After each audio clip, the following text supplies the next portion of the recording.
Ya, mungkin kita bisa mulai ya. Selamat datang, Bang Imad dan uh, partisipan yang sudah datang di live-nya dan mungkin nanti yang akan melihat rekaman ulangnya. Perkenalkan saya Raja Tahir, Co-Vice President di divisi ASK Analysis and Strategic Knowledge di HISA, dan ini adalah program The Learning Curve, di mana kita mahasiswa Indonesia di Harvard or Harvard Indonesian Student Association atau HISA. Ini adalah program baru di mana kita berusaha untuk membahas isu-isu strategis, di mana kita akan mendatangkan berbagai speaker atau pembicara dari topik-topik dan bidang keahlian mereka masing-masing. Nah, di sini kita di seri pertama kita mengangkat topik industrialization, dan ini sangat relevan dengan the recent drive of Indonesian government untuk reindustrialisasi, di mana kita dulu pernah sebelum tahun 1998 mungkin pada masa Orde Baru kita cukup kencang industrialization-nya, akan tapi setelah krisis moneter kita um, menurun dan belum pernah mencapai puncak itu lagi. Dan seperti yang kita tahu, biasanya untuk resep pertumbuhan ekonomi negara-negara berkembang dari negara-negara yang titik startnya mungkin mirip dengan kita seperti Korea Selatan pada tahun 1960-an ataupun Vietnam pada baru-baru ini, mereka semua mengalami proses industrialization yang memang terencana dan terstruktur. Jadi, sehingga timbul di pikiran kita, bagaimana kita apakah kita memang perlu mengikuti jejak langkah mereka atau kita memerlukan sesuatu yang baru? Itu menjadi sebuah pertanyaan terbuka. Nah, di sini kita menghadirkan dan mengundang Bang Imaduddin Abdullah. Beliau sekarang punya bidang keahlian di industrialization. Mungkin saya bisa cerita sedikit tentang background beliau. Beliau adalah PhD candidate at King's College London, dan sebelumnya punya latar belakang among many others sebagai policy researcher di Indef, dan kebetulan memang topik riset beliau ini sangat berhubungan dengan industrialization. Dan ini kita di sesi ini akan dimulai dengan mungkin presentasi dari pembicara, dan kemudian nanti ada sesi tanya jawab. Mungkin dari saya ada pertanyaan-pertanyaan pemantik, dan silakan mungkin bagi partisipan yang memang ingin bertanya nanti bisa ditanyakan di sesi tersebut, terutama yang partisipan yang memang mengikuti secara live. Waktu dan tempat dipersilakan untuk Bang Imad, silakan. Terima kasih banyak sebelumnya sudah datang di acara ini. Oke, ya, terima kasih Mas Raja tadi untuk pembukaannya dan memperkenalkan saya.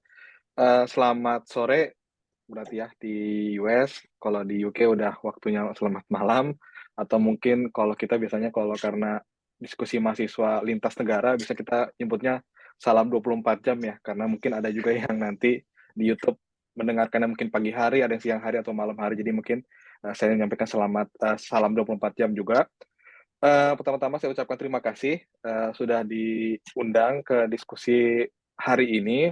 Sebuah kehormatan yang luar biasa buat saya, karena saya juga di awal disampaikan oleh Mas Raja bahwa ini adalah sesi pertama ya, dari nanti mungkin dari learning curve yang akan diselenggarakan oleh mahasiswa Harvard, mahasiswa Indonesia yang ada di Harvard.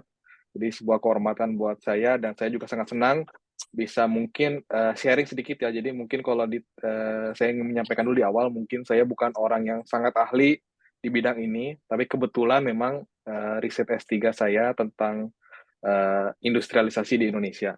Jadi mungkin saya sedikit sharing yang sudah saya lakukan dalam beberapa tahun terakhir, dan harapannya nanti kita bisa diskusi dan tidak hanya bisa bertukar pikiran ya. Jadi tidak satu arah, tapi juga saya sangat berharap nanti kita bisa dapat diskusi yang baik, dan saya juga bisa mendapatkan banyak ilmu ataupun masukan, insight dari teman-teman semua.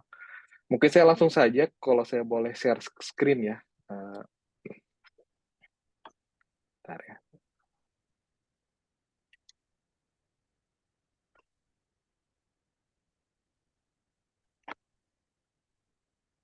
Oke, harusnya sih sudah kelihatan ya di layar.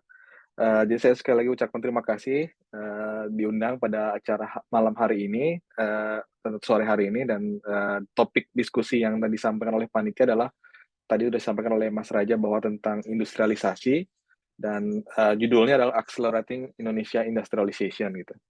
Mungkin saya langsung saja. Jadi mungkin saya diskusi di awal, di sekitar 40 menit kali ya, di awal, saya akan mencoba memberikan sebuah pemantik lah.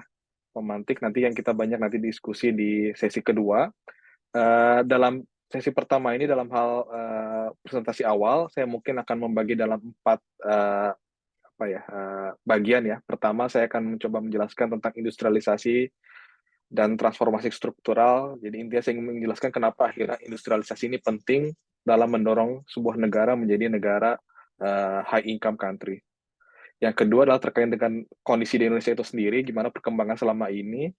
Dan yang ketiga dan keempat, bagian ketiga dan keempat, mungkin saya akan coba melihat dari 2 aspek, yaitu pertama, gimana caranya Indonesia bisa mendorong kembali sektor industrinya, terutama dalam konteks dunia saat ini yang sedang mengalami apa yang kita kenal dengan global value chain ya, atau namanya ekspansi dari global value chain itu sendiri. Dan yang terakhir adalah karena Indonesia adalah negara yang banyak yang mengatakan bahwa negara yang kaya akan sumber daya alam, mungkin kita akan coba mendiskusikan juga apakah kira-kira posisi Indonesia sebagai negara yang kaya akan sumber daya alam ini bisa memberikan manfaat untuk sektor industri atau justru akan cocok dengan teori atau hipotesa mengenai kutukan sumber daya alam ya, yang sudah kita kenal juga, bahwa negara yang kaya akan sumber daya alam justru cenderung memiliki pertumbuhan ekonomi yang rendah gitu, jadi dianggapnya sebagai kutukan. Jadi coba akan nanti kita bahas kira-kira visible nggak sih untuk memanfaatkan sumber daya alam yang kita miliki. Nah, saya mungkin selalu ngambil dari sini ya, bahwa ini mungkin gambar yang udah banyak ada di internet, di Twitter, dimanapun udah banyak yang dipresentasikan, ditunjukkan. Yang ingin saya tunjukkan adalah dari peta inilah tentu bahwa ada kondisi di mana ada negara-negara yang kaya, yang terlihat dari, katakanlah dari lampu di malam hari ya. Dan ada juga negara-negara yang relatif secara pendapatan tidak terlalu tinggi gitu. Sehingga akhirnya kalau lihat di sini, dari gambarnya cenderung gelap, artinya tidak ada lampu di malam hari gitu. Nah, ini akhirnya menimbulkan pertanyaan tentu kenapa akhirnya ada negara-negara yang kaya, misalnya terutama di daerah-daerah Eropa Barat, terutama kita juga misalnya melihat di daerah di negara di Korea gitu ya, di Korea Utara maupun Korea Selatan, sangat jomplang terjadi perbedaan antara Korea Utara dan Korea Selatan dalam hal cahayanya gitu. Jadi ini sebenarnya menjadi sebuah proksi, ada negara-negara yang kaya dan ada negara-negara yang cenderung tidak kaya gitu. Nah, akhirnya menjadi pertanyaan, kenapa sih akhirnya ada negara yang kaya dan negara yang miskin gitu. Nah, ini saya mencoba untuk ngambil pertama dari sisi teorinya dulu kali ya, teori mengenai structural transformation gitu. Jadi ini mungkin saya mengambil topik dari Arthur Lewis, seorang ekonom yang mengatakan ataupun mendorong teori mengenai dual sektor model gitu. Jadi ini mungkin agak berbeda dengan neoclassical model yang kalau Arthur Lewis ini mengatakan bahwa suatu negara itu terdiri dari dalam suatu negara atau suatu ekonomi suatu negara itu terdiri dari 2 sektor. Ada sektor yang tradisional yang cenderung memiliki produktivitas yang rendah, dan juga ada sektor modern yang memiliki sektor produktivitas yang tinggi gitu. Nah, menurut Arthur Lewis adalah economic development atau pembangunan ekonomi itu akan terjadi ketika terjadi transisi labor dari sektor tradisional atau sektor low productivity sektor ke sektor yang modern atau memiliki produktivitas yang tinggi gitu. Nah, ini juga akhirnya memberikan pertanyaan, akhirnya sektor yang sifatnya high productivity itu apa sih gitu. Nah, di sini akhirnya bergeser ke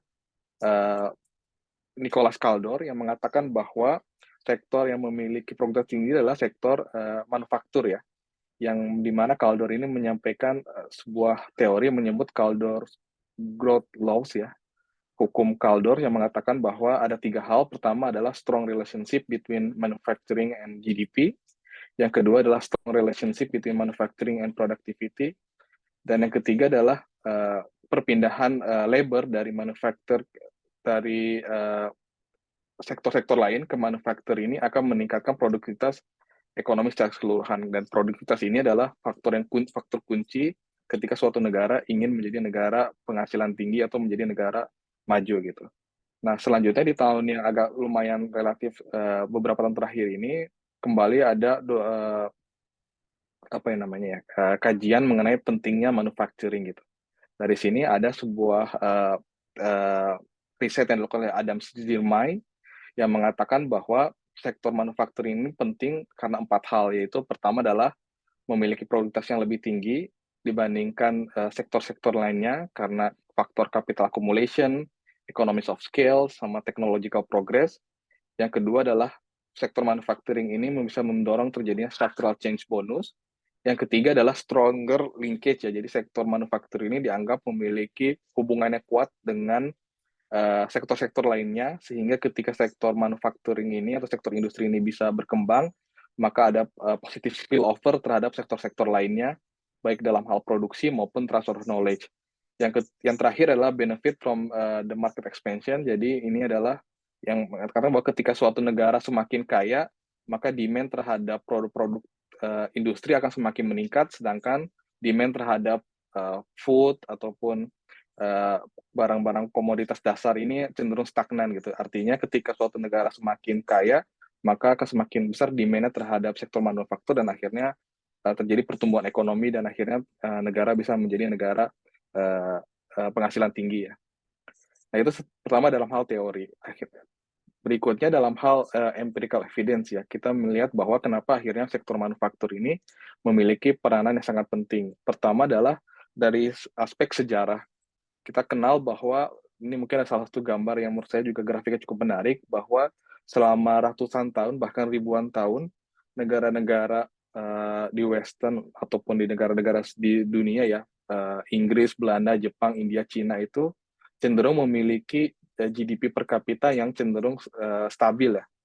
Tetapi terjadi namanya Great Divergence ketika muncul revolusi industri gitu. Jadi revolusi industri yang terjadi di Inggris dan di negara-negara Eropa lainnya itu mendorong terjadinya Great Divergence, artinya negara-negara yang menjadi pusat industri ini tumbuh sangat cepat, GDP per kapita meningkat dengan sangat tinggi, sedangkan negara-negara yang tidak berada dalam pusat industri revolusi industri seperti India dan Cina cenderung tertinggal gitu. Tapi memang tentu di akhir-akhir ini dalam beberapa tahun terakhir tentu Cina mengalami peningkatan signifikan dan tadi kita lihat juga datanya. Dan juga kita kalau kita lihat bahwa beberapa negara-negara negara-negara di dunia yang memiliki pendapatan yang tinggi juga sangat didorong oleh sektor industri. Misalnya katakanlah negara-negara barat yang sudah saya sampaikan, juga negara-negara di Asia Timur ya, yang kita kenal setelah Perang Dunia II, mereka dikenal sebagai negara dengan mengalami kita mengenal East Asian Miracle ya, keajaiban Asia Timur, di mana negara-negara tersebut memiliki industri yang tinggi dan akhirnya bisa menjadi negara penghasilan tinggi dengan relatif waktu yang sangat singkat. Dan beberapa studi juga kita bisa melihat adalah terjadi positive correlation ya antara annual GDP growth sama growth of manufacturing sector. Oke, berikutnya kita juga tadi saya sebutkan mengenai China ya, dan kita bisa melihat bahwa mungkin satu dari hal kemiskinan ya, kita bisa melihat ini dari 2 simulasi, yaitu global poverty dari tahun 90 hingga tahun 2012. Yang gambar satu ini adalah gambar ketika kita memasukkan negara Cina, yang nomor 2 adalah ketika tanpa memasukkan Cina. Dan kita bisa melihat dengan jelas bahwa global poverty ini ketika tanpa Cina itu cenderung mengalami peningkatan yang signifikan, mengalami peningkatan ya. Tapi kalau kita masukkan grafiknya dengan Cina, kita melihat bahwa terjadi penurunan kemiskinan dunia yang sangat signifikan. Artinya apa? Artinya penurunan kemiskinan yang terjadi di dunia ini banyak atau bahkan bisa dikatakan bahwa didorong oleh Cina itu sendiri gitu. Dan kalau kita melihat bahwa kenapa akhirnya Cina berhasil menurunkan kemiskinan, ya tentu karena sektor industri yang sangat tumbuh dengan sangat cepat, dan juga kita bisa melihat ini adalah share global manufacturing output di level global. Mungkin tahun 2004 mereka Cina cenderung kontribusi terhadap industri dunia ini mungkin ada di level 8%, tapi terus mengalami peningkatan hingga pada tahun 2022 ini kontribusinya mencapai lebih dari 30%, gitu. Sedangkan negara-negara lain-lain cenderung stagnan.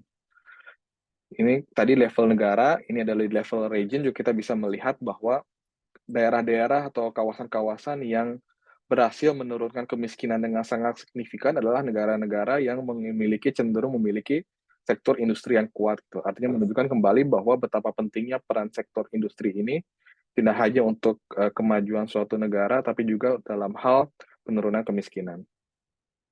Nah, lalu kita coba melihat konteksnya dalam hal tadi level global, kita coba lihat dari konteks Indonesia.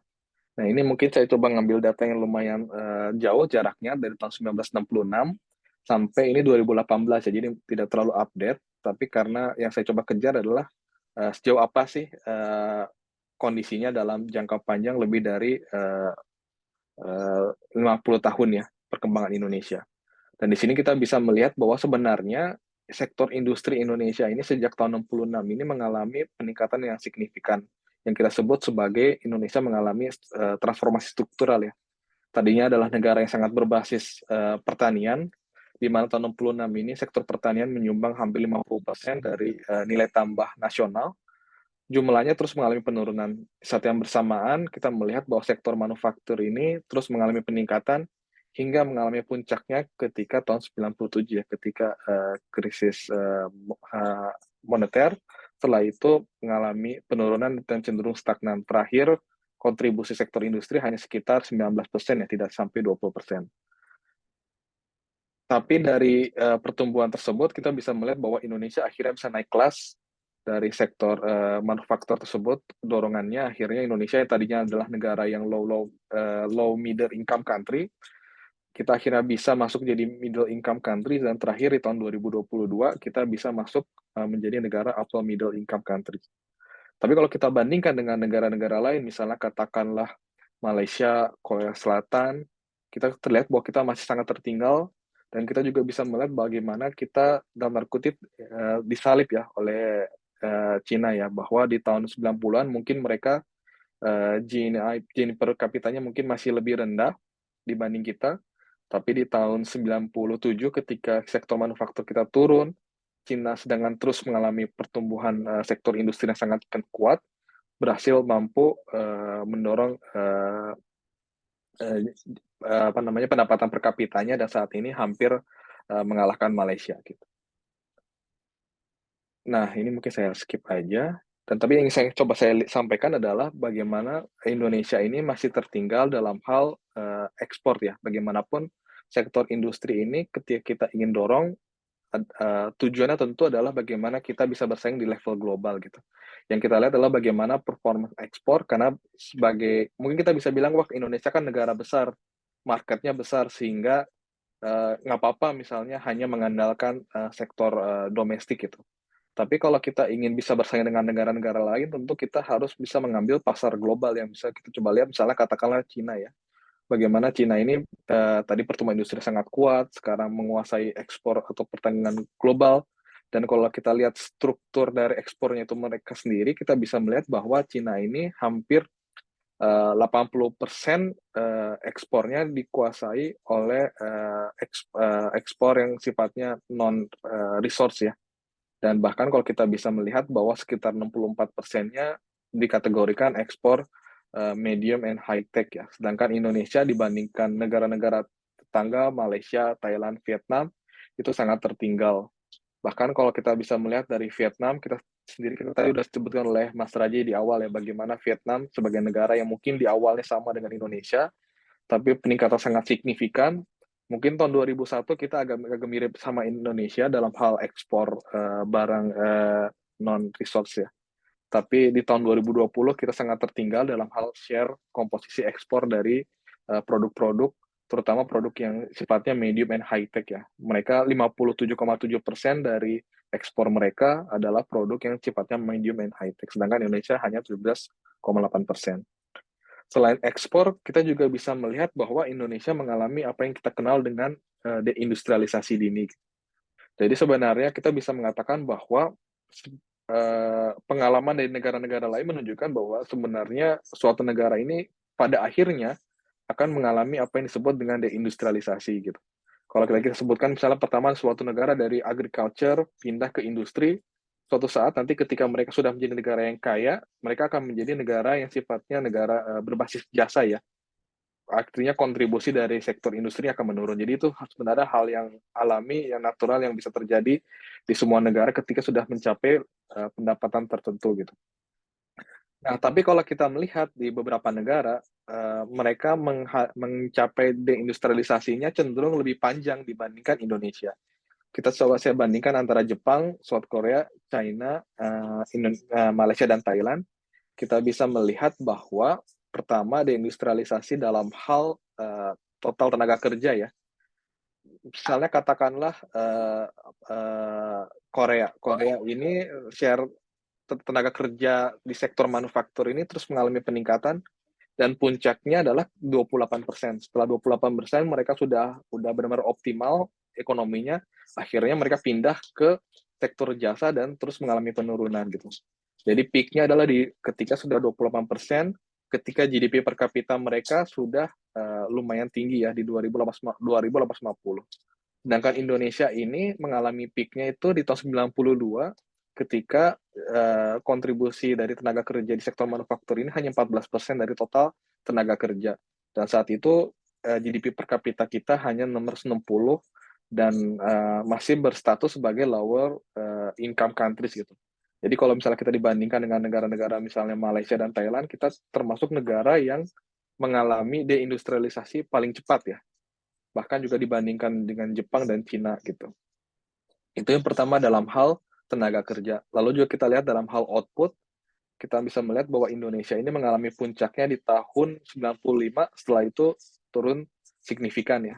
Jadi mengalami deindustrialisasi yang kita sebut dengan deindustrialisasi dini. Nah, sebenarnya kalau misalnya kita lihat dari level global, ini dari Dani Rodrik menyebutkan bahwa memang terjadi fenomena deindustrialisasi dini yang terjadi hampir semua negara-negara berkembang ya. Jadi ini dia bandingkan antara sebelum tahun 90-an dan setelah tahun 90-an. Dan kita bisa melihat bahwa trennya adalah mengalami penurunan ya. Jadi mereka mengalami negara-negara setelah tahun 90-an ini mengalami deindustrialisasi dini yang jauh lebih cepat dibandingkan negara-negara yang melakukan industrialisasi sebelum tahun 90 gitu. Artinya apa? Artinya adalah negara-negara yang mengalami deindustrialisasi dini kehilangan manfaat dari sektor industri yang lebih cepat dibandingkan negara-negara lain gitu. Seperti yang saya sampaikan di awal, sektor manufaktur inilah sektor yang sangat penting, yang sangat spesial untuk mendorong pertumbuhan ekonomi dan mendorong terjadinya pembangunan ekonomi, economic development ya. Tapi ketika terjadi deindustrialisasi, artinya peranan industri tiba-tiba hilang dengan sangat cepat, maka hal-hal yang positif spillover dari sektor industri ini akan kehilangan ya di suatu ekonomi tersendiri gitu. Nah, saya coba akan masuk ke faktor-faktor yang menyebabkan deindustrialisasi dini. Sebenarnya ada beberapa tesis ya yang menyebutkan kenapa akhirnya negara-negara setelah tahun 90-an, negara-negara yang mendorong industri ini cenderung lebih cepat kehilangan peak-nya ya, lebih cepat mengalami deindustrialisasi. Yang pertama adalah ada tesis menyebutkan sebagai butter spreading ya, artinya mungkin zaman dulu negara-negara yang bisa melakukan industri hanya beberapa negara, tapi sekarang sudah banyak gitu. Jadi misalnya dulu tahun 90-an, 80-an, kita sebagai negara bisa dalam produksi tekstil misalnya kita saingannya hanya beberapa negara, tapi mungkin sekarang sudah banyak saingan misalnya katakanlah dari Bangladesh, terus sekarang juga mungkin dari negara-negara Afrika juga sudah bisa produksi tekstil, akhirnya Indonesia kehilangan competitiveness-nya ya. Akhirnya terjadi deindustriasi yang lebih cepat. Itu yang pertama, tesis mengenai batas spring. Artinya industri ini menyebar di berbagai negara, tidak hanya di beberapa negara saja. Yang kedua adalah skill bias technological change ya. Jadi artinya mungkin kita sudah kenal adanya namanya automatization, terus ada technological change yang membuat industri ini tidak lagi dalam hal terutama industri yang padat karya ya, tidak lagi penting gitu. Akhirnya sudah mulai digantikan dengan mesin, dengan robot, akhirnya kontribusi tenaga kerja terhadap sektor industri juga tidak perlu lagi lebih tinggi gitu. Jadi peak-nya juga akan lebih rendah, lebih cepat. Yang berikutnya adalah yang aspeknya sifatnya political ekonomi ya. Mungkin kita mengenal ada ekonom dari Korea Selatan namanya Ha Jun Chang yang mengatakan kicking away the ladder ya, artinya negara-negara maju ketika sudah mencapai level tertentu tanda kutip menendang tangga sehingga negara-negara berkembang yang akan mencoba mencapai industrialisasi itu kehilangan tangga itu sendiri gitu. Itu misalnya yang pertama. Yang kedua adalah dari Stiglitz mengatakan bahwa struktur tarif saat ini akan sangat sulit untuk negara-negara berkembang untuk melakukan industrialisasi. Beda misalnya tahun dulu sebelum Perang Dunia atau tahun setelah Perang Dunia ketika Jepang atau Korea Selatan mencoba untuk mendorong industrinya, mereka sangat bisa memanfaatkan struktur tarif yang menguntungkan buat mereka untuk bisa tumbuh menjadi negara industri. Dan yang terakhir adalah beberapa kondisi, misalnya adalah ekspansi dari global value chain. Dan ini yang mungkin akan saya coba lebih bahas lebih detail. Nah, ini yang ketiga ya tadi. Poin ketiga saya adalah strategi pertama, industrialisasi dan ekspansi global value chain. Nah, ini mungkin yang menurut saya menarik adalah dalam beberapa tahun terakhir, 10 tahun terakhir lah, 10 atau 20 tahun terakhir, kita bisa mengatakan bahwa dunia ini mengalami yang apa yang kita sebut sebagai global value chain, ya. Artinya saat ini produksi sebuah barang tidak lagi terpusat atau terfokus hanya di satu negara. Misalnya paling sering kita mendengar misalnya katakanlah pesawat ya. Walaupun misalnya Boeing pabriknya ada di US, tapi komponen-komponennya tidak hanya ada di US. Misalnya baterainya dari Jepang, terus sayapnya juga dari Jepang, pintu dari Prancis, lalu landing gears-nya dari Prancis dan sebagainya gitu. Itu yang paling sering kita lihat contoh dari barang yang mengalami fragmentasi ya dalam hal produksinya, tapi jadi artinya tidak hanya di satu negara, tapi di berbagai negara baru dirakit di satu negara saja gitu. Itu di pesawat. Sebenarnya kalau kita coba lihat dari yang lumayan sederhana ya, misalnya sepeda. Sepeda saja saat ini tidak hanya lagi diproduksi hanya di satu negara. Saat ini misalnya katakanlah remnya dari Jepang, frame-nya dari Cina, terus saddle-nya atau kursinya dari Italia, Cina atau bisa dari Spanyol, ban-nya dari Cina, Italia, Prancis dan sebagainya gitu. Atau mungkin ada contoh lain adalah mengenai paspor ya, yang mana paspor ini kan sebenarnya simbol kedaulatan suatu negara gitu. Yang ternyata sekarang produksinya juga dilakukan secara paralel ya. Artinya tidak lagi hanya semua dari satu negara, tapi diimpor beberapa komponennya lalu dirakit di satu negara gitu. Kayak misalnya ini contohnya paspor Australia, walaupun paspornya dari Australia, ini papernya dari Australia, terus original artwork-nya dari Australia, terus beberapa komponennya dari Switzerland, covernya dari Jerman dan sebagainya gitu. Dan kalau kita lihat datanya juga menunjukkan bahwa persentasi perdagangan produk yang sifatnya bisa dikatakan sebagai global value chain ya terhadap total global trade ini mengalami peningkatan signifikan. Tahun 70-an hanya 37% produk yang tanda kutip sangat erat dengan global value chain, tapi saat ini lebih dari puncaknya tahun 2005, 51% dari perdagangan global ini adalah produk-produk yang sifatnya adalah global value chain trade. Ini menunjukkan sekali lagi adalah adanya namanya ekspansi dari global value chain terhadap produksi barang di global. Nah, pertanyaan adalah apa sih implikasi dari global value chain ini terhadap industrialisasi di suatu negara? Kalau dari satu sisi, dari sisi positif, banyak yang mengatakan bahwa global value chain ini memberikan manfaat bagi negara-negara berkembang, karena negara-negara berkembang ketika mereka ingin melakukan ekspor, tidak lagi harus memproduksi barangnya dari awal sampai akhir. Gitu. Contohnya adalah yang paling sering disebut adalah Cina gitu. Cina ketika mereka mau ekspor apa namanya ekspor contohnya ini adalah iPhone ya. Mereka tidak perlu lagi membangun dari awal produksi misalnya intermediate inputnya, tapi hanya ya udah impor intermediate input lalu di Cina nanti di apa namanya dirakit, di assembly, habis itu langsung diekspor ke negara-negara lain. Artinya saat ini negara-negara yang ketika ingin ekspor suatu barang produk ataupun barang gitu ya, mereka tidak perlu lagi melakukan produksi dari awal sampai akhir gitu. Hanya ya udah mereka memang jagonya di satu sisi ya udah jago satu sisi aja gitu. Mungkin kita juga sering mendengar misalnya katakanlah Thailand ya. Thailand itu negara yang ekspor mobil yang sangat tinggi, tapi ya mereka banyak sifatnya merakit ya. Jadi bannya mungkin kalau ban bisa dari dalam negeri dari Thailand, tapi misalnya mesin dia impor dari suatu negara-negara lain, terus misalnya kerangka besinya dari negara lain dan sebagainya dirakit di Thailand, habis itu baru mereka ekspor gitu. Jadi Thailand bisa memanfaatkan dari global value chain mobil tersebut untuk meningkatkan ekspor otomotifnya gitu. Itu dari sisi positif. Tapi dari sisi negatif, banyak yang mengatakan bahwa industrialisasi yang terjadi dalam era global value chain ini sangat tipis ya. Jadi karena mereka hanya sifatnya assembly, jadi spillover di sektor industri juga sangat rendah gitu. Yang akhirnya memberikan apa ya tantangan buat industri itu sendiri gitu. Lalu yang ketiga adalah global value chain trap ya. Jadi ada perbedaan value added atau nilai tambah dari setiap tahapan dalam uh, produksi suatu barang gitu. Dan kita bisa melihat yang kita kenal namanya ini ya apa smile curve ya. Jadi nilai tambah suatu barang itu sangat tinggi di bagian research and development dan akan semakin kecil value added-nya di level production gitu. Lalu nanti logistik kembali value added-nya lebih tinggi lagi dan puncaknya nanti di bagian services value added yang jauh lebih tinggi gitu.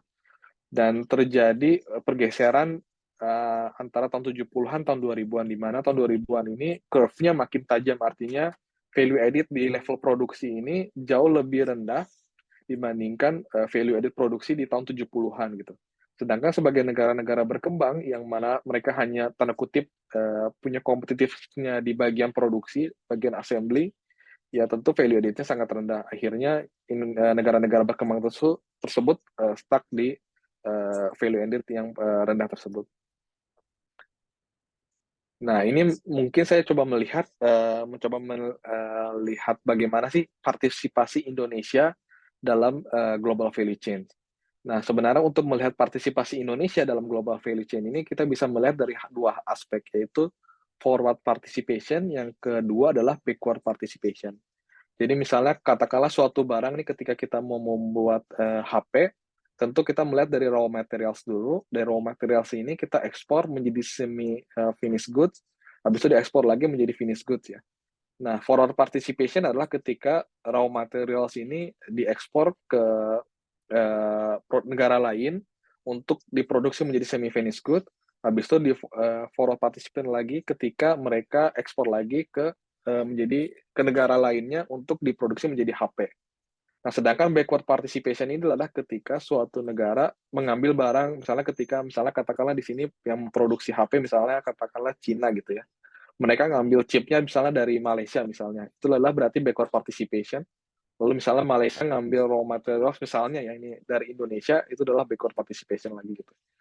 Nah, forward participation ini kalau indikatornya bisa kita lihat dari domestic value added share in foreign export as share of gross export. Sedangkan backward participation adalah foreign value added share of gross export. Jadi artinya kalau backward participation adalah sejauh mana sih ada nilai tambah dari luar negeri yang terkandung dalam ekspor suatu negara.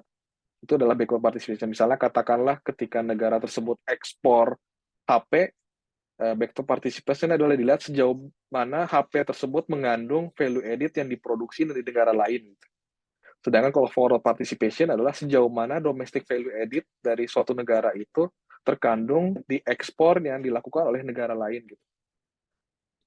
Nah, hubungannya apa terhadap industrialisasi suatu negara? Ini ada sebuah trajektori ya. Artinya ada warna hijau, itu adalah backward participation, yang biru adalah forward participation. Nah, backward participation yang hijau ini adalah kita melihat bahwa partisipasinya sangat rendah, backward participation ini ketika suatu negara itu hanya memproduksi atau mengekspor barang-barang mentah gitu, komoditis.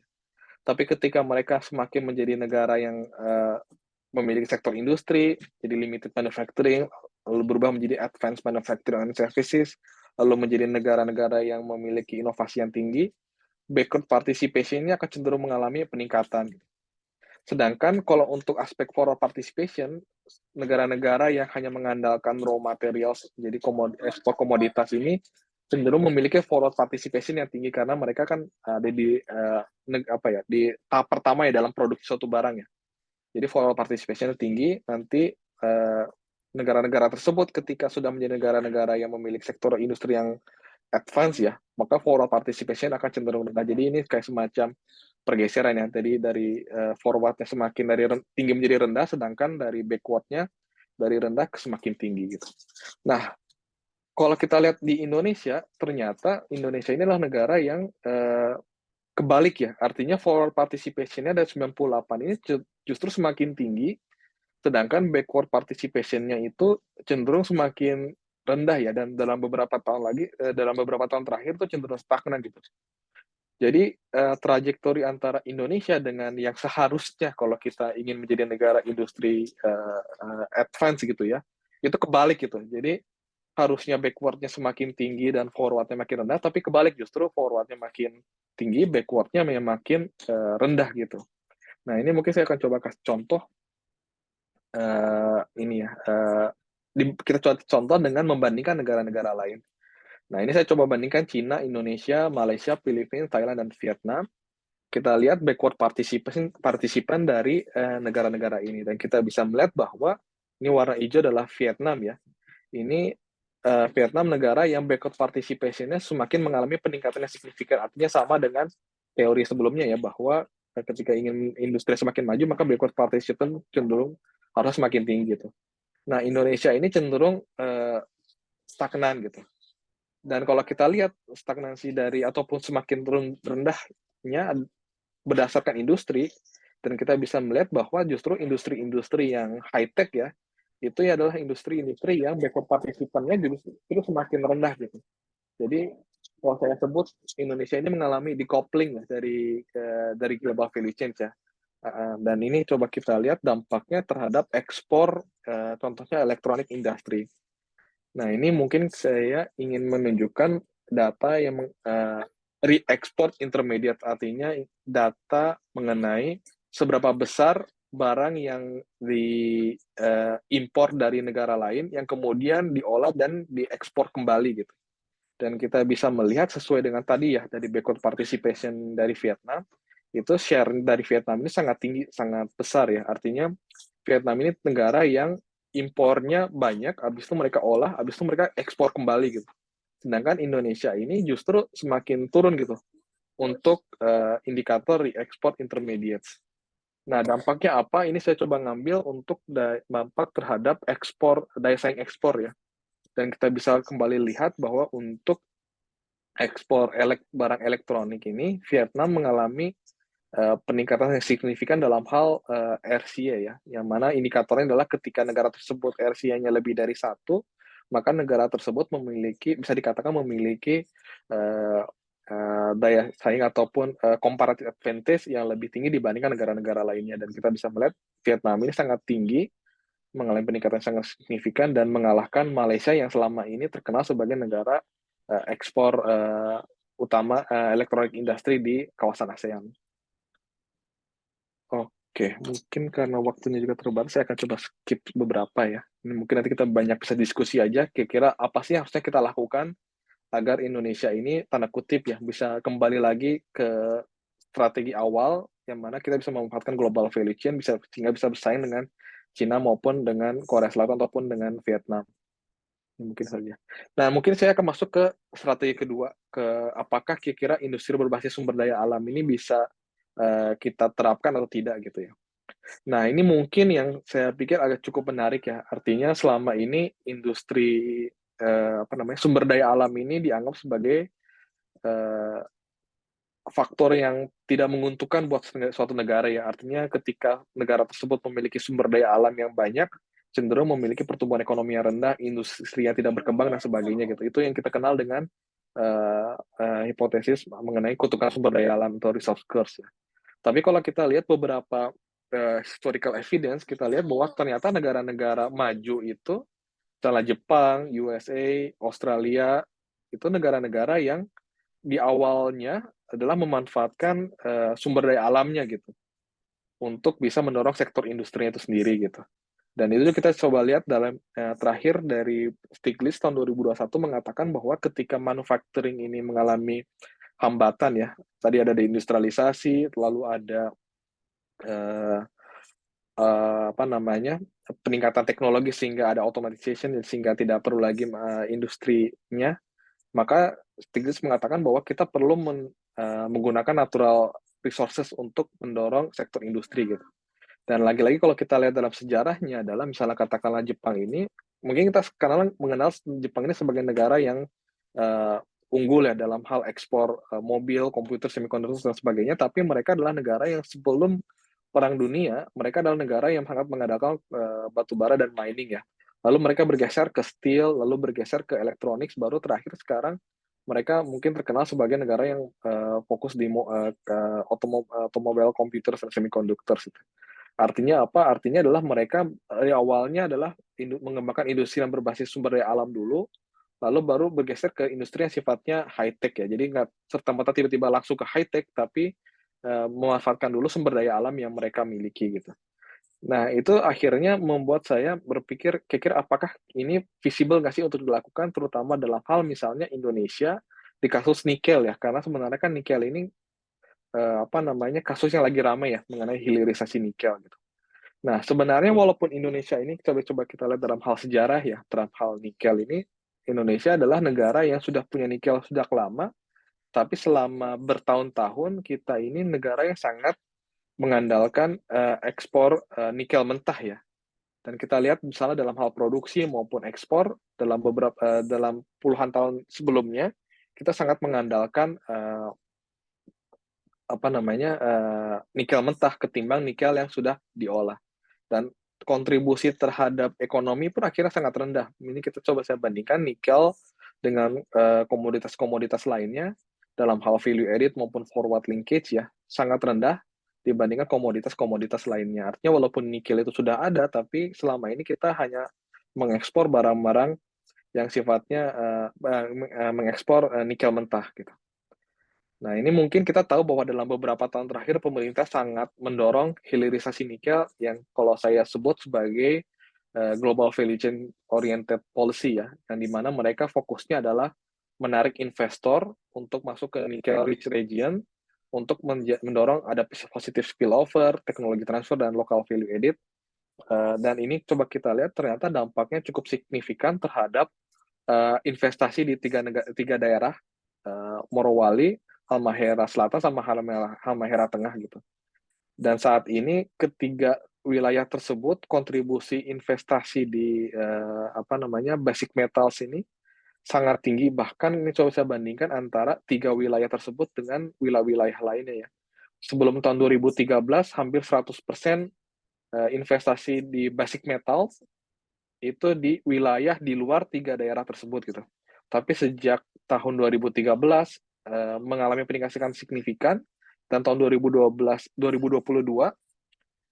investasi basic metals yang ada di tiga wilayah tersebut bahkan lebih dari 50% dari total basic metals yang investasi basic metals yang ada di Indonesia gitu. Jadi kita bisa melihat bagaimana tiga wilayah ini sangat besar investasi di basic metals-nya. Dan kita lihat dampaknya apa terhadap gambaran besar investasi di Indonesia. Kita bisa melihat bahwa Indonesia itu dalam beberapa tahun terakhir sebenarnya investasinya di sektor manufaktur sebenarnya kalah dibandingkan jasa ya. Tapi sejak tahun 2019 ini yang didorong oleh investasi di basic metals itu mengalami peningkatan signifikan dan akhirnya investasi di manufaktur ini sekarang jauh lebih tinggi dibandingkan investasi di sektor jasa.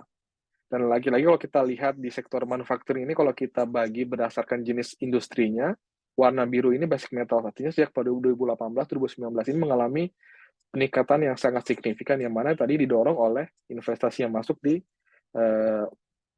tiga wilayah tersebut. Gitu.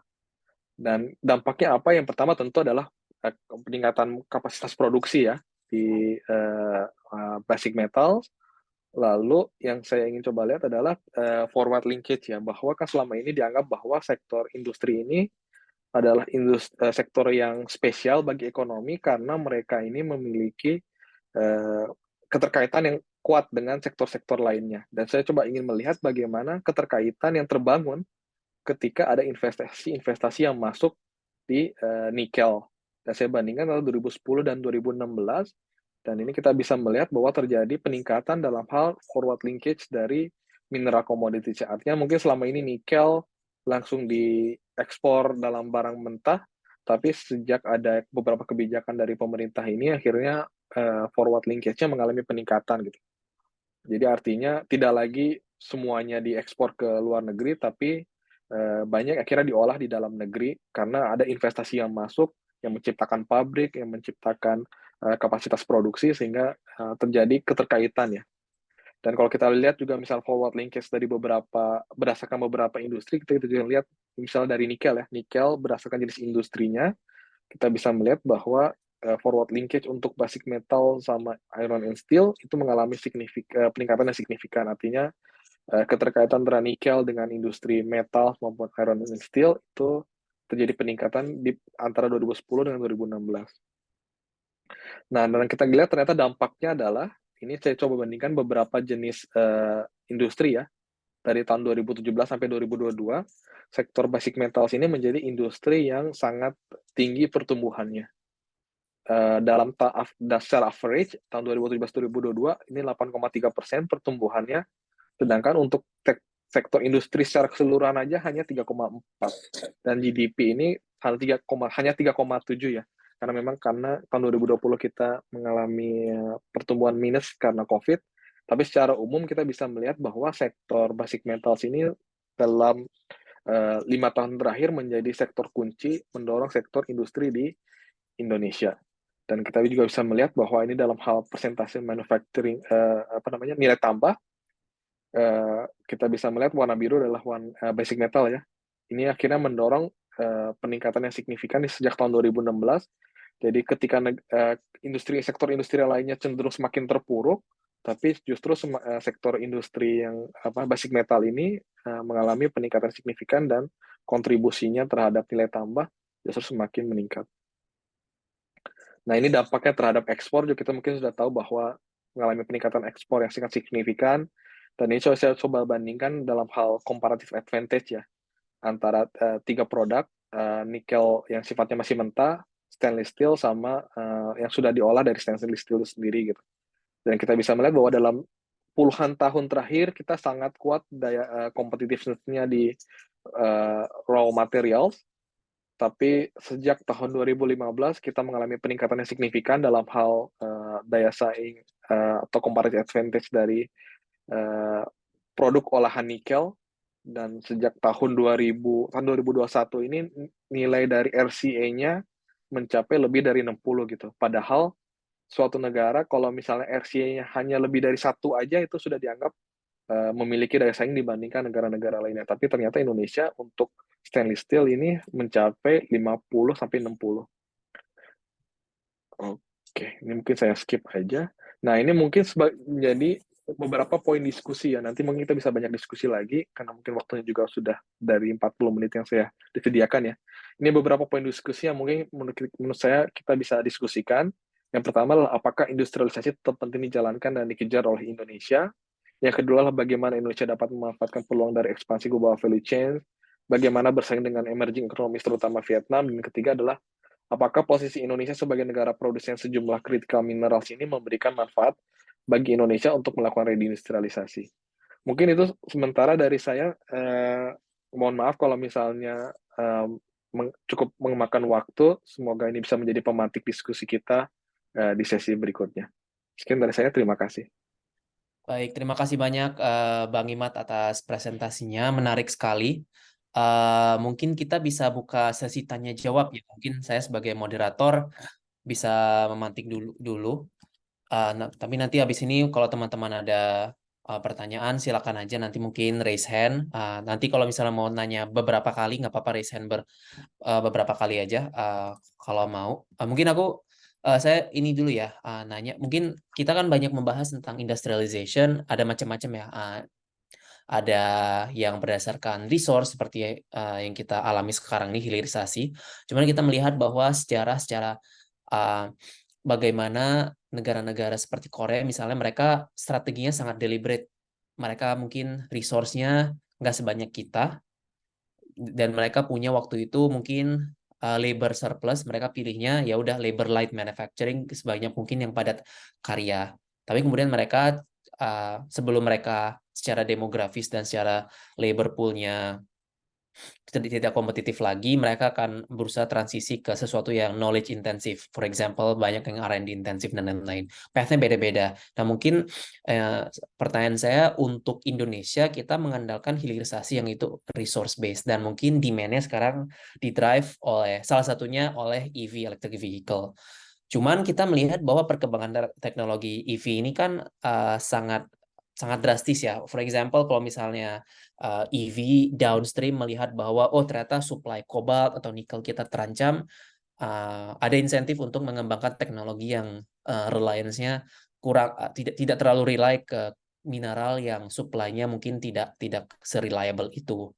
Yang kemudian kan akan berdampak pada oh ternyata mungkin kalau kita invest ke nikel ternyata bisa jadi ada risiko dia berubah, dan mungkin nikel um, waktu beberapa dekade yang lalu kan belum banyak yang memanfaatkan untuk EV, demand-nya nggak segitunya. Sekarang mungkin kita punya insentif untuk invest ke sana. Cuman I would say mungkin pertanyaannya seberapa sustainable kita bisa mengandalkan hilirisasi? Apakah hilirisasi cukup atau mungkin Indonesia secara strategis harus berpikir what's the next part of the industrialization? Apakah kita harus hedging atau diversifikasi? Mungkin kita labor abundance mumpung masih di bonus demografi perlu dipekerjakan somehow, atau mungkin oh ternyata kita tidak cukup hanya mengandalkan labor atau hanya mengandalkan resource yang dimana kita beruntung kita kebetulan ada di zona geografi yang kaya sumber daya, atau mungkin kita harus ternyata memang invest R&D besar-besaran sehingga seperti negara-negara maju sekarang how they sustain their competitive advantage bahkan setelah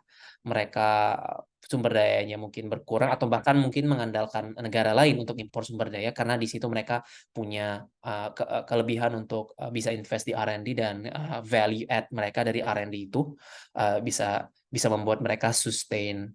Maybe to sum it up, apakah resource based industrialization cukup atau cukup berisiko untuk kita tetap komit di situ? Oke, terima kasih Mas Raja untuk pertanyaan pertama ya, untuk mematik diskusi ya. Kalau pertanyaan yang tadi mengenai, ini mungkin pertanyaan yang tadi ya, mengenai apakah resource based industrialization ini cukup atau beresiko untuk kalau kita hanya mengandalkan, jawaban singkatnya adalah tidak cukup ya.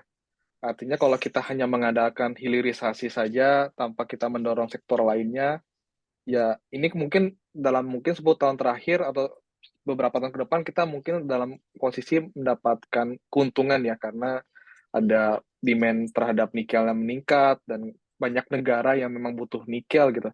Tapi tidak bisa dipungkiri bahwa mungkin dalam 10 tahun yang akan datang ada teknologi yang baru sehingga akhirnya nikel tidak lagi dibutuhkan dan akhirnya Indonesia kehilangan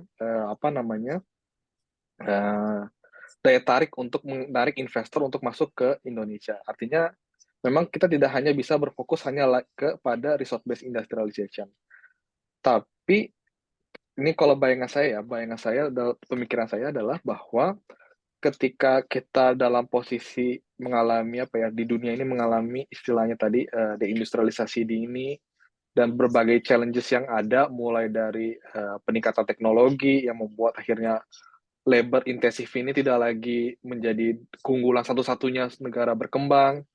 Lalu kita punya permasalahan dari negara-negara lain mulai masuk ke sektor industri, sehingga kita juga tidak lagi menjadi satu-satunya negara yang produksi tekstil dan berbagai tantangan lainnya.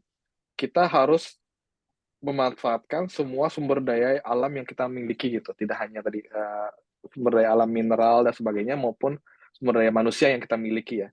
Dan menurut saya saat ini yang bisa kita harapkan adalah industri berbasis sumber daya alam gitu.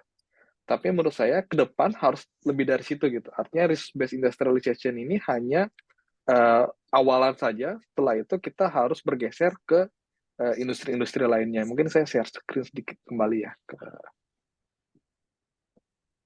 Nah, ini menurut saya ada yang menarik ya. Jadi ada literatur dari Sherif dan Hasanov ya, yang membagi 3 jenis negara yang mencoba melakukan diversifikasi ekonominya gitu. Chile, Malaysia, sama South Korea gitu. Jadi kalau Chile itu sebenarnya mirip-mirip sama yang dilakukan oleh Indonesia saat ini gitu. Hanya di hilirisasi dan fokusnya hanya di commodities. Nah, kalau Malaysia ini adalah negara yang fokusnya di commodities sambil mencari sektor-sektor lainnya kira-kira berkaitan atau punya kaitan erat gitu dengan komoditas tersebut gitu. Misalnya zaman dulu mungkin Malaysia fokus misalnya di karet, di sawit, habis itu mereka mulai masuk ke sektor-sektor lainnya yang punya kaitan erat dengan karet sama sawit. Misalnya kalau katakanlah karet misalnya di ban dan sebagainya. Lalu juga misalnya katakanlah mereka punya minyak, mereka akhirnya fokus di minyak itu sendiri. Ini, apa namanya, windfall-nya mereka pakai untuk bangun diversifikasi baru, yaitu adalah electronic assembly gitu. Atau yang paling apa ya, yang paling sering dijadikan contoh adalah South Korea ya. Artinya South Korea kan negara yang tidak punya sumber daya alam, tapi mereka benar-benar fokus kepada high value added industries gitu. Jadi mereka mencoba membuat industri sebesar-besarnya, providing all necessary ingredients untuk membantu domestic firms untuk tumbuh dan ekspor di luar dari comparative advantage-nya. Dan kalau kita lihat sebenarnya memang kata kuncinya di inovasi ya. Ini adalah total factor productivity growth di beberapa negara dari 70 tahun 2014. Dan kita bisa melihat bahwa memang negara-negara yang sekarang menjadi negara yang kaya adalah negara-negara yang memiliki total faktor productivity yang tinggi gitu, yaitu Korea dan Taiwan ya. Sedangkan Malaysia cenderung stagnan, sedangkan Meksiko sama Chili ini cenderung semakin turun ya. Jadi yang ingin coba saya sampaikan adalah bahwa satu, memang saat ini yang bisa kita andalkan sebenarnya hilirisasi, karena kebetulan kita berada pada posisi situasi di mana kita bisa memainkan nikel itu sendiri untuk kita narik investasi, kita bisa ekspor untuk barang yang lebih memiliki nilai tambah yang tinggi gitu. Tapi menurut saya itu nggak cukup ya. Artinya ke depan juga kita harus tetap meningkatkan inovasi, meningkatkan produktivitas dalam negeri kita, sehingga kita bisa bersaing dengan negara-negara lainnya. Karena kalau dalam jangka panjang tetap yang perlu kita dorong adalah sektor yang memiliki nilai tambah tinggi, dan nilai tambah tinggi ini bisa didorong ketika kita memiliki produktivitas yang didorong oleh inovasi itu sendiri gitu. Mungkin itu kali ya jawaban singkat saya. Alright, let's open it up. Mungkin teman-teman kalau mau ada pertanyaan silakan mungkin raise hand ya.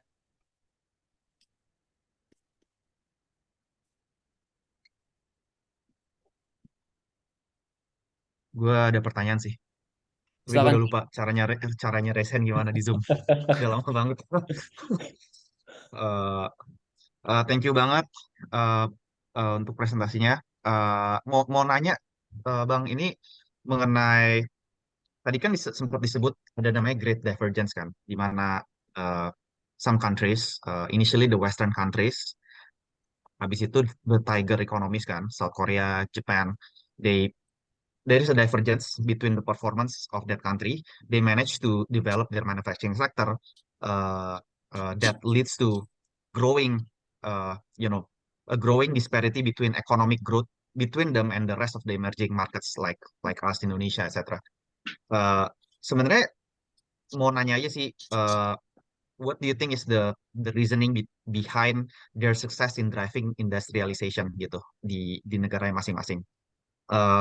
Maybe itu menjadi poin menarik supaya kita orang Indonesia kita bisa belajar dan kita bisa look to replicate that di Indonesia for the future gitu.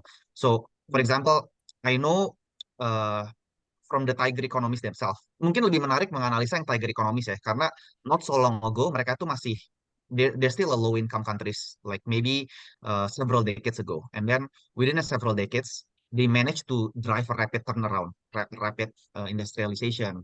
Uh, I think a lot of it is driven by a successful collaboration between public and private sector. So, for example, di Taiwan, who is now the number one producer of semiconductor, the government itu set directed policies in the form of education, incentive to drive the development of the semiconductor industry, and then the private sector take advantage gitu. So that's why ada banyak perusahaan-perusahaan, I mean ada perusahaan Taiwan yang namanya Taiwan Semiconductor Manufacturing Corporation (TSMC). they take advantage, they become the global leader of semiconductor di dunia gitu. The same happened with Japan, with Sony, and then di Korea ada Samsung, LG. We see there is a successful government directed approach, tapi the private sector take advantage gitu. And then another factor is yang lebih jauh di belakang adalah a lot of these countries initially mereka itu menjalankan apa yang dinamanya land reform. So basically they tanah yang tadinya dikontrol oleh beberapa orang kaya sama government tuh di-spread ke rakyat-rakyat gitu. So it's a big wealth distribution mechanism that leads to increase in overall wealth. I mean it result in wealth distribution, and then banyak orang yang dapat lebih banyak akses ke healthcare, ke education. From them you have a growing high quality human capital yang enables you untuk drive innovation di high-tech industry. Certainly something yang nggak terjadi di Indonesia. I mean, we certainly doesn't have, we have a massive inequality problem. The wealth is concentrated di certain sectors, di certain individuals, di certain islands gitu. Ya mau nanya your opinion sih. What are the differences? Why it happens in tiger economies and in Vietnam? Why it doesn't happen to Indonesia gitu? Oke. Ya, oke. Terima kasih untuk pertanyaan dan ini ya. Menurut saya poinnya menarik sih, dan memang kalau misalnya kita bandingkan negara-negara Western countries sama negara-negara Asia Timur, mungkin memang paling dekat sebenarnya kan memang East Asian countries ya, karena memang secara geografikal kita dekat, dan harusnya faktor-faktor geografikal juga kita bisa miliki bersama gitu ya, dekatan. Dan tadi ada beberapa poin yang menurut saya sebenarnya kalau bisa ditanya adalah faktor apa yang membuat mereka berhasil mendorong industrinya, sebenarnya mungkin pasti banyak ya poin-poinnya ya, tapi ada beberapa yang tadi coba saya kalau saya tadi bisa rangkum ya. Pertama adalah terkait dengan peran negara ya. Jadi kalau kita kenal istilahnya dalam literatur ekonomi dari tadi Asia Timur adalah kita kenal namanya developmental state ya. Artinya negara itu terlibat aktif dalam mendirect pembangunan di negara tersebut gitu. Dan tidak hanya mereka mendirect sesuai dengan keinginan mereka gitu, tapi yang mereka dorong adalah bagaimana mereka membangun state business relations yang bisa mendorong industri itu sendiri gitu. Tadi udah disampaikan kayak beberapa contoh di mana akhirnya negara-negara tersebut dalam tanda kutip ya memfasilitasi perusahaan-perusahaannya untuk bisa berkembang dan akhirnya bisa bersaing di negara-negara dengan negara-negara lain gitu. Misalnya katakanlah kalau misal di Korea kita kenal misalnya Samsung dan sebagainya, kan sebenarnya perusahaan-perusahaan yang di awal itu sangat dibantu oleh sama pemerintahnya gitu ya. Atau kalau misalnya katakanlah juga kita kenal dalam industri besi baja, kita kenal namanya POSCO ya kalau salah ya. Yang mana itu adalah sebenarnya awalnya kan sebenarnya itu adalah perusahaan yang sangat dibantu oleh negara. Mereka tanda kutip memberikan subsidi, memberikan bantuan kredit dan sebagainya yang sebesar-besarnya, sehingga mereka bisa bersaing di level global gitu. Dan ini yang menurut saya tanda kutip mungkin kita sebenarnya memang karena peran negara ini agak tricky ya. Satu sisi kalau kita memang hanya terus-terusan memberikan bantuan kepada BUMN misalnya, akhirnya sulit juga untuk bisa tumbuh gitu. Jadi memang perlu ada mekanisme yang ketat agar peran negara ini ataupun state involvement ini bisa produktif terhadap pengembangan dari BUMN maupun perusahaan-perusahaan swasta itu sendiri gitu. Itu yang pertama ya menurut saya, dan itu menurut saya penting ya untuk kita tetap tekankan bagaimana peran negara ini yang mendirect pembangunan terutama di sektor industri. Yang kedua adalah terkait yang menurut saya land reform ya. Terus saya juga itu menurut saya hal yang penting ya. Kadang-kadang kita melihat bahwa selama ini kan tadi saya di awal menyatakan adalah transformasi struktural ya, artinya dari pertanian pindah ke industri, lalu dari industri pindah ke jasa gitu ya. Sedangkan kita memang di awal itu ada yang ada yang kurang ya di awal itu, kita tidak melakukan land reform ataupun wealth distribution yang kuat di sektor pertanian itu sendiri gitu. Jadi ketika sektor pertanian itu belum secara optimal memberikan menciptakan wealth terhadap semua terhadap semua masyarakatnya, mereka pindah ke sektor industri, yang mana di sektor industri juga mereka belum pada tahap yang memiliki produktivitas yang tinggi gitu. Dan sekarang mereka akan digeser lagi ke sektor jasa yang mungkin juga secara produktivitas belum terlalu tinggi juga. Akhirnya kita masuk ke sektor jasanya yang berkembang, ya akhirnya kan apa namanya, yang sifatnya low productivity-nya ya, produktivitasnya rendah gitu untuk yang sektor jasanya gitu. Misalnya jadi dari industri pindah ke jadi supir ataupun jadi Gojek dan sebagainya gitu. Dan itu akhirnya membuat ya itu mendorong terjadinya deindustrialisasi. Makanya kalau saya lihat memang bahwa tadi ada dua faktor ya tadi sampaikan bahwa ada peran negara betul, yang kedua juga ada well distribution sehingga ini yang mungkin juga kita suka dilupakan ya. Misalnya katakanlah Jepang ya. Jepang itu misalnya mereka tetap bangun industri tapi juga tetap membangun UMKM-nya gitu. Banyak kritik terhadap Jepang itu karena dianggapnya terlalu banyak UMKM sehingga tidak apa namanya tidak kompetitif dan tidak memiliki efisiensi yang tinggi gitu dibandingkan perusahaan-perusahaan besar gitu.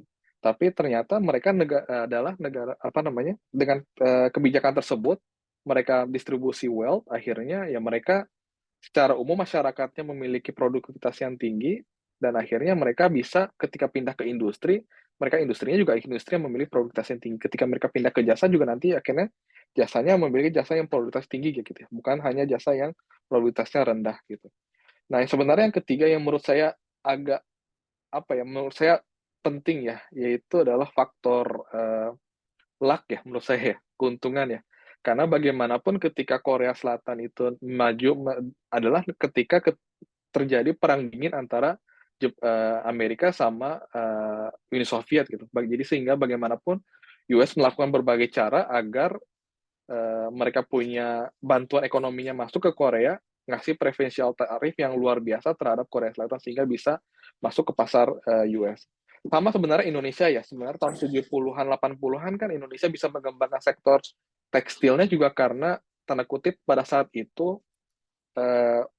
ada perjanjian tekstil baru yang membuat negara-negara dari Asia Timur memindahkan produksi tekstilnya ke Indonesia gitu untuk bisa nangkep pasar di US karena sudah dikasih kuota. Mereka ketika Jepang itu dan udah kuotanya terpenuhi ya udah mereka pindahin pabriknya ke Indonesia sehingga ekspornya dari Indonesia. Oleh akhirnya apa namanya? Industri tekstil Indonesia bisa berkembang gitu. Nah, itu yang menurut saya faktor-faktor itu yang menurut saya perlu kita lihat ya dan ini ketika Indonesia lagi-lagi balik lagi ke hilirisasi ya. Ini momentum yang menurut saya hanya ada ketika sekarang dan ini menurut saya harus dimanfaatkan sebaik-baiknya gitu. Ketika ada hilirisasi, mereka masuk ke Indonesia, kita punya nilai tawar yang tinggi, masuk ke Indonesia, menurut saya tidak hanya ya udah bangun pabrik nggak hanya itu gitu, tapi harus ada misalnya transfer teknologi, harus ada peningkatan kapasitas domestik dan jadi ketika nanti ternyata nikelnya sudah nggak dibutuhkan lagi, minimal kita sudah punya knowledge yang kita sudah transfer uh, dari negara-negara lain gitu. Dalam proses saat ini ketika kita punya keuntungan dalam hal ini adalah nikel gitu. Mungkin itu sih tambahan sedikit dari saya. Terima kasih ya Mas Joran untuk apa namanya poin diskusinya. Alright, silakan kalau ada yang mau nanya. Kalau lupa cara raise hand, silakan langsung open mic aja nggak apa-apa.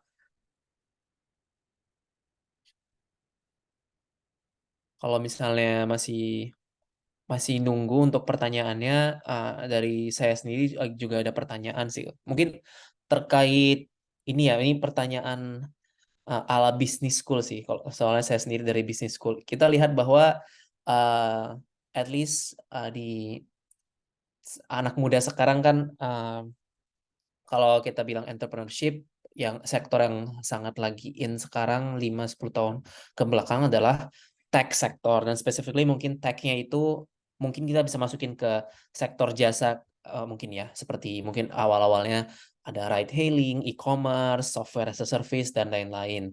Nah, ini mungkin apakah sektor ini tuh bisa menjadi sebuah salah satu alternatif atau manufacturing itu masih ada uniqueness in terms of apa ya productivity uplift ataupun dari segi apa ya broad based growth di mana karena banyak yang terlibat lebih labor intensif dan orang-orang yang bekerja itu lebih banyak lah daripada lebih padat karya contohnya dibandingkan seperti misalnya perusahaan-perusahaan unicorn dan dekakorn mungkin perusahaannya besar, tapi sebenarnya kalau dihitung headcount-nya, it's a very high skilled worker, dan mungkin return on investment dari atau profitability dari firms itu akan dibagi ke pekerja yang sedikit itu.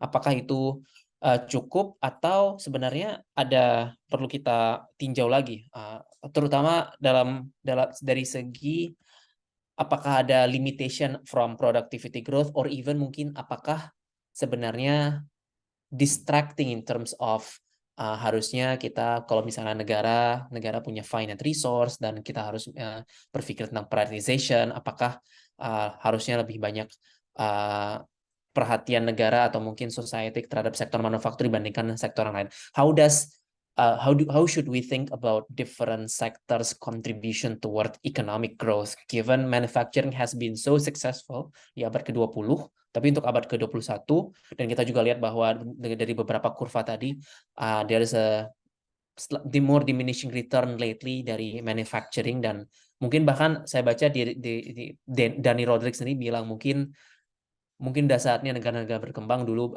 berhasil melihat dari manufacturing, mungkin harus cari cara lain, dan dia sendiri belum tahu apakah itu services tapi yang beda atau mungkin maybe agriculture, maybe something else.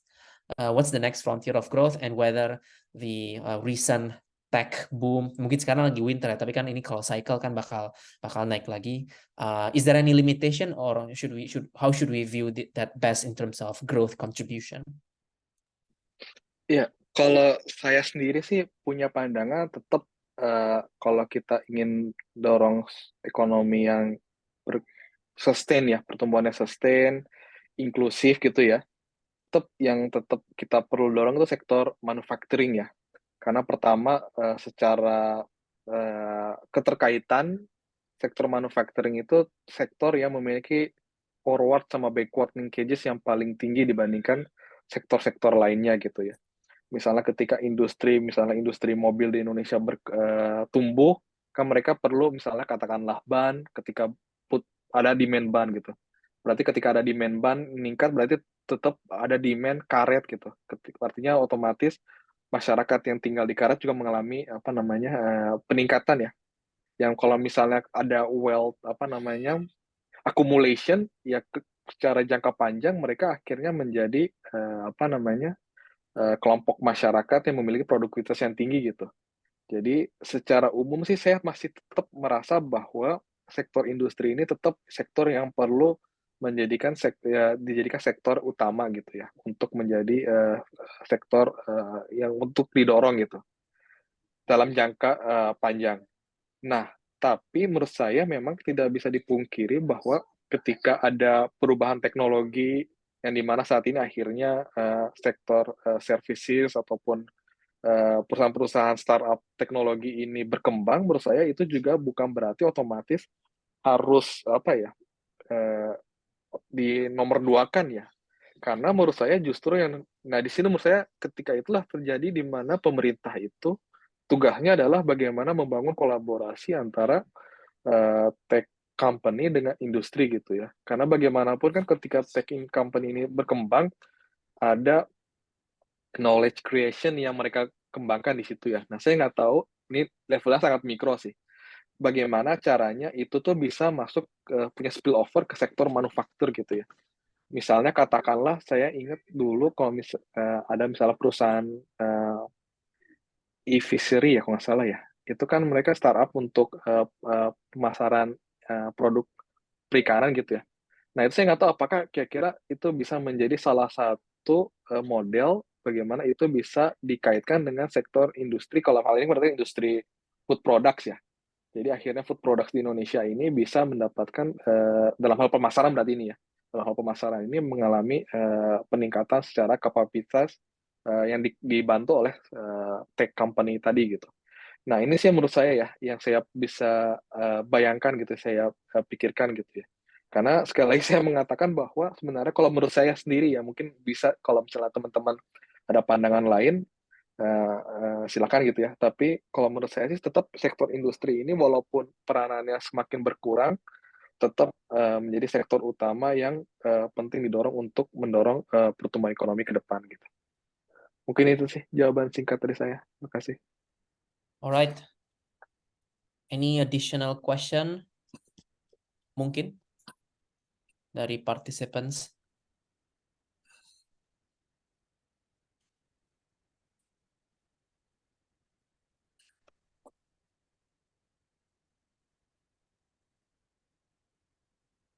Kalau nggak ada, gue ada satu pertanyaan lagi sih. Eh, maybe tadi menarik yang masalah, oh, mungkin dari Joseph dulu aja kali itu ya. Dia ada, Lagi gak kondusif buat open mic kayaknya. oh, oke. Alright, thanks Oke. Joseph. I think that's a comment, right? Not a tambahan ya, bukan question. Oke, ya. Ya, Karir. ya. Jadi mungkin ada knowledge dari tech bisa kebantu buat bikin industri much more productive. I guess itu mungkin relate ke poin ke spillover dari Bang Imad ya. Although the exact mechanics of that spillover itu sendiri mungkin bisa beda-beda per industri. Maybe that's even a startup idea. And you just replicate across sector dan itu jadi that's the value add. Mungkin boleh Jordan kalau ada Ya, pertanyaan. tadi tadi menarik yang masalah forward integration sama backward integration ya. Itu something yang yang baru juga buat saya sendiri. I mean, saya tahu pasti the recipe is we have to create downstream industries, tapi uh, the idea of backward integration is kind of different, right? I think kalau value chain itu kan quite complex, right? Dimulai dari raw material, and then there is formulation process, proses yang R&D intensive, and then there is the final, and then there is another part of manufacturing, and then there is final assembly. I think selama ini yang orang pahamin kita kan banyak produksi di raw material, and then kita harus move to downstream.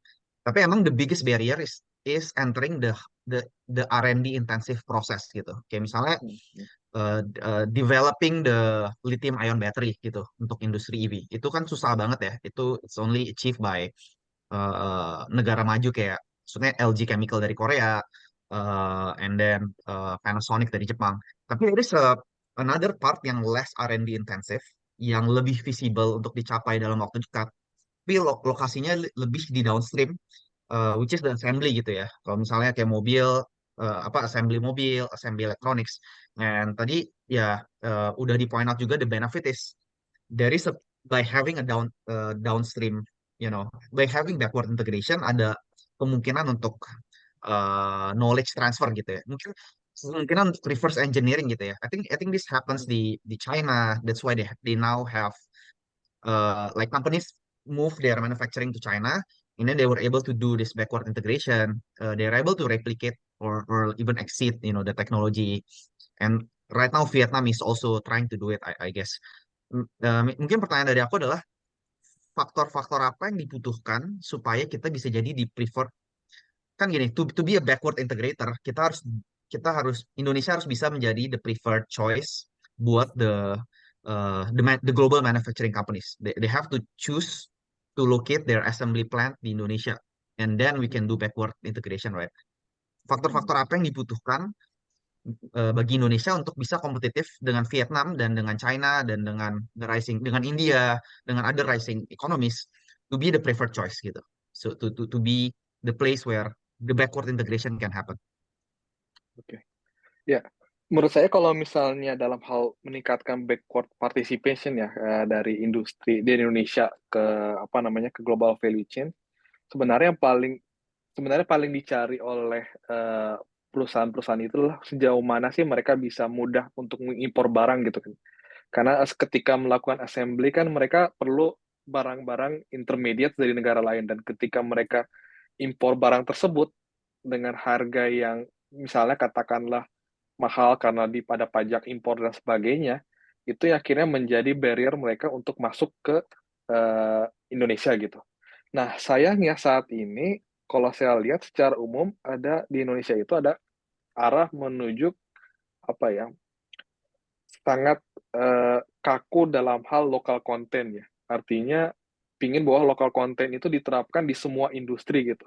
Padahal setiap industri itu nggak bisa ketika dibuat lokal konten, artinya misalnya kayak industri handphone gitu ya. Industri handphone kan kita ada beberapa lokal konten yang menurut saya dengan adanya itu kita akhirnya susah gitu ketika mau bawa masuk perusahaan-perusahaan datang ke Indonesia. Kalau misalnya Cina dulu mungkin mereka nggak peduli ada apa namanya, mereka nggak terlalu peduli dengan lokal konten, yang penting mereka bisa impor barang sebanyak-banyaknya dengan harga murah, dalam hal masih intermediate ya, intermediate goods, habis itu mereka assembly di situ, dan ketika mereka ekspor, mereka udah dapat nilai tambah yang mungkin secara angka kecil ya, karena nilai tambah nilai tambah per input per barangnya mungkin kecil lah, karena mereka kan impor dari negara lain gitu.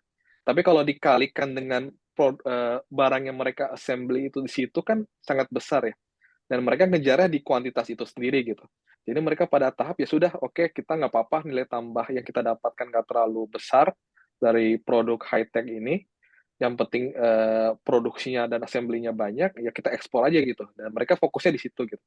Dan setelah itu mereka mulai bertahap kan, ketika ada assembly, mereka mulai dapat basic knowledge ya. Terus ada knowledge lainnya yang akhirnya mereka bisa kembangkan untuk masuk ke yang sifatnya lebih tinggi ya, lebih ke nilai tambahnya lebih tinggi, misalnya tadi disebutkan R&D dan sebagainya gitu. Jadi memang menurut saya paling pertama kita perlu lakukan dalam hal Indonesia kalau kita mau masuk mendorong kembali backward participation adalah yaitu tadi.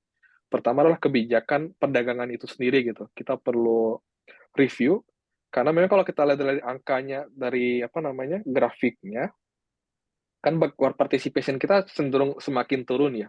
Itu ternyata kalau kita lihat memang saya ada datanya, tapi mungkin lupa saya tampilin ya.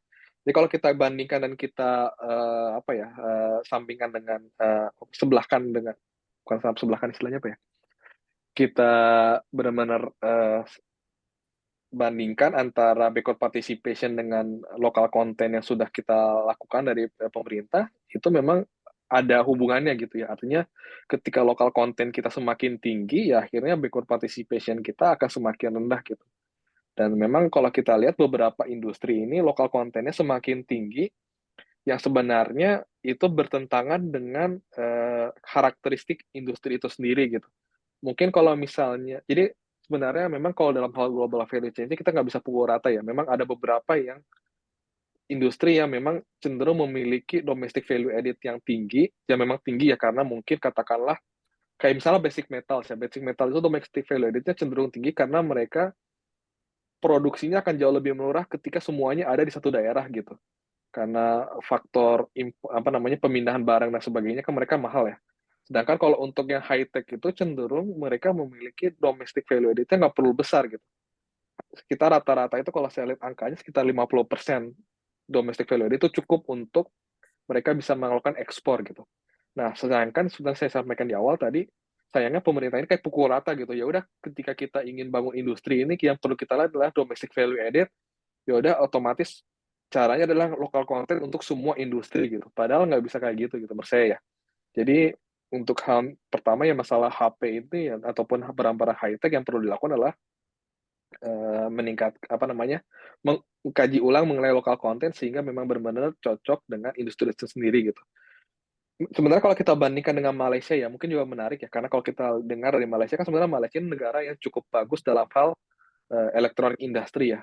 Tapi sama sebenarnya dengan Indonesia, mereka tanda kutip ya, juga mulai menyamaratakan semua industri ini untuk menyamaratakan kebijakan lokal konten itu untuk hampir semua industri gitu. Akhirnya mereka juga mengalami decoupling ya dalam hal backward participation di sektor elektronik. Makanya sekarang juga mulai akhirnya pindah ya udah ke Vietnam, karena mereka ya udah, mereka Vietnam ini membuat kebijakan yang mirip-mirip dengan Cina. Ya udah, mereka nggak peduli intermediate produknya value added dari mana, yang penting mereka bisa assembly dan bisa ekspor, sambil pelan-pelan mereka mulai apa namanya, akumulasi knowledge dan sebagainya gitu. Itu sih yang menurut saya yang paling utama ya. Nanti mungkin sisa-sisa lainnya mungkin dalam hal iklim investasi, kebijakan perpajakan dan sebagainya, itu kan sebenarnya lumayan lebih generik ya. Tapi yang menurut saya yang paling penting dan urgent itu kita mulai dari Indonesia, mulai mereview ulang kebijakan lokal content yang kira-kira nggak cocok untuk industri-industri tertentu. Itu menurut saya mulai kita perlu review ulang sih. Mungkin itu jawabannya. Semoga menjawab. Terima kasih. Alright, thank you so much. I guess kita udah waktunya udah sampai di batasnya udah 5.30 waktu Boston. Terima kasih banyak untuk Bang Imad dan teman-teman yang juga udah hadir di Zoom ini. Nanti ini rekamannya akan diupload juga ke YouTube for future reference. Dan kita akan teruskan untuk pembicara-pembicara berikutnya untuk topik-topik berikutnya. Sekali lagi terima kasih dan salam 24 jam, selamat malam. Terima kasih banyak. Ya, terima kasih juga ya. Thank you, Bang.